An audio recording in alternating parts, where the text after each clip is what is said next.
Western Illinois head coach Joe Davis, first year at Western Illinois. They're going to open the season this weekend. Northern Illinois, FBS opponent on the schedule. So, coach, just thoughts on your team, and then we'll go to some questions.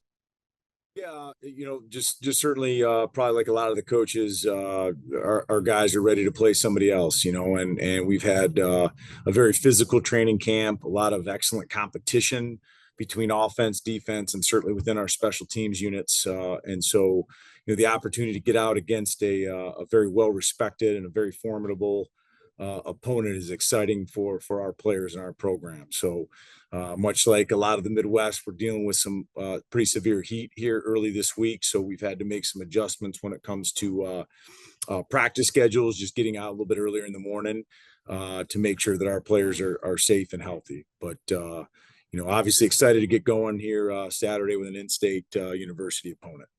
Thanks, Coach. If anybody has questions for Coach, let me know down in the chat, and I'll call on you. Barry with Prairie State Pigskins up first. Go ahead with whatever you got, Barry. Hi there, Kyle. Thanks again for your time. Thanks for doing this. Good morning, Coach. Morning, Barry. I had a question for you. We spoke about after your scrimmage about coaches that have had an impact on you, during this process becoming a head coach. Over the last 8 months since you've been on the job, are there folks you've leaned on maybe more heavily, or folks who've been really valuable voices for you during this process? Yeah, well, I would say arguably the greatest head football coach that I ever worked for, Mike Swider, who was the head football coach at Wheaton College for a long time, finished as top 10 winningest college football coaches at the small college level. I think when he retired 3 or 4 years ago, is a guy that I consistently lean on and talk to. He's a great friend and mentor, and had success a lot of different ways with a lot of different teams. And so always impressed with Coach Swider's leadership. The first head coach I ever worked for, Paul Winters, who led Wayne State into the national title game in Division II several years ago, just recently retired, has come down and actually spent some time with us here at Western in spring practices, just sort of as a consultant and watching, practice a little bit from a bird's eye view and being able to pass some of his knowledge as a successful head football coach for a long time. So those two guys in particular, among some other coaches have really helped me here early in my first tenure as a head coach. Nathan Lamb, who's one of your captains, what makes him right for the quarterback job, and what kind of traits does Nathan bring that you really appreciate? Yeah, boy, we're really excited about Nate. Nate is big, he's strong, he's fast, he can make every throw in the book. He has a very quick release. He runs the football very well. And like I've mentioned, to some folks here in the early season, Nate's just got to play some games. We haven't seen him in live action yet. He began his career at Fresno State and redshirted, went to a junior college and had a tremendous amount of success as a junior college quarterback.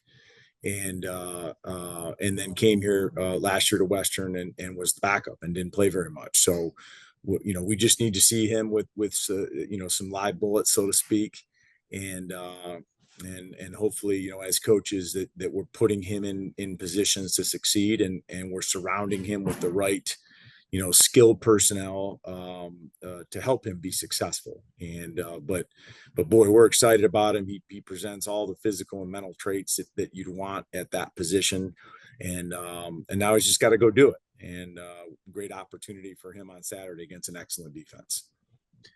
Isaiah Foote, who's one of the new faces on your offensive line, he said that after the scrimmage that he's confident that you guys can run when you want to run and you can pass when you want to pass. Where does that confidence come from with your offensive group, and how happy are you to hear that confidence level is where it is? Well, Isaiah Foote's a pretty confident individual, so I'm glad to hear him say that. He certainly has emerged as arguably, one of our, if not our top offensive linemen. He is a difference maker for us. But there's been spurts. I think there's been spurts in the spring and spurts this fall where offensively we're look pretty sharp. And then there's some other times where we're like, wow, we still have a lot of work to do, and I think that'll be an evolution here, especially early in the fall of really trying to form an offensive identity, and I've said many times on offense here, everything's going to go through the quarterback, right, wrong, or indifferent. but we certainly have the size up front. We believe we have the speed on the perimeter. We have some size and physicality in the backfield. Now we just got to get all those guys playing together as one consistently, and that typically is what successful offensive football is about: is execution. It's not always the biggest, baddest guys or the fastest guys. It's the the team that collectively with 11 players can execute consistently. And then when things don't go perfectly, do they collectively have the ability to make that play right? So again, physically, I think that we have the talent, and now we've got to bring these guys together and get them some game experience, and continue to put the right pieces of the puzzle in place. From what you've seen on film, what stands out to you about NIU? What impresses you? Wow, a lot of things. First and foremost, Coach Hammock. A lot of respect for Coach Hammock. He's done a tremendous job building that program, really with Illinois kids and Midwest kids. You see their roster is littered with Illinois players and the state of Wisconsin players and Iowa and Indiana, and they've done a good job, filling in pieces via the transfer portal, and really has done a nice job accumulating very good walk-on players there to Northern that have developed into scholarship players. So, last year they were a top 25 total defense in FBS football. They returned 9 of those starters on defense.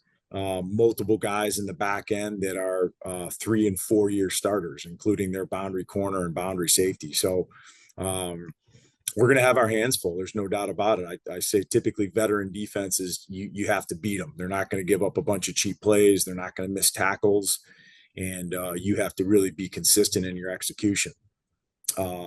Offensively, they certainly have taken on his personality as a head coach. I think a little bit as a longtime running back coach. They want to run the football, and they're going to try to do that in a variety of different ways with a lot of big personnel, a lot of tight ends, a lot of extra offensive linemen, and really challenge your gap integrity from a defensive perspective with what they do on offense. And certainly when you have the ability to do that, it opens up one-on-one shots down the field. So, they're breaking in a new quarterback just like us. They've got a few guys that have played, but no one that really is coming into camp as a returning starter, so to speak. So we fully expect them to try to challenge us significantly in the run game, and we're going to have to hold up on defense. It'll be a very, very challenging opportunity for our defense on Saturday. Coach, the last one I had for you is, when you guys take the field Saturday, what are some, key things that you want to see? Do you want to see execution? Do you want to see guys compete? What are really important things that you want to take out of this game? Yeah, well, you want to see all those things. We've talked a little bit more about worrying less about the result of the play and solving your problems with effort and aggression. We want guys to play very, very physical football. We want guys to play fast. If we're going to make a mistake, let's do it 1,000 miles an hour, and we'll sort everything out on the back end.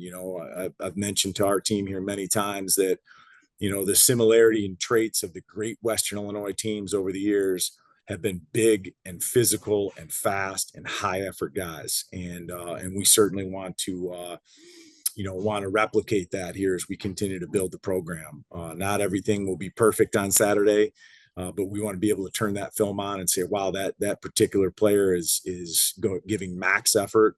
That particular player is playing with a high level of physicality.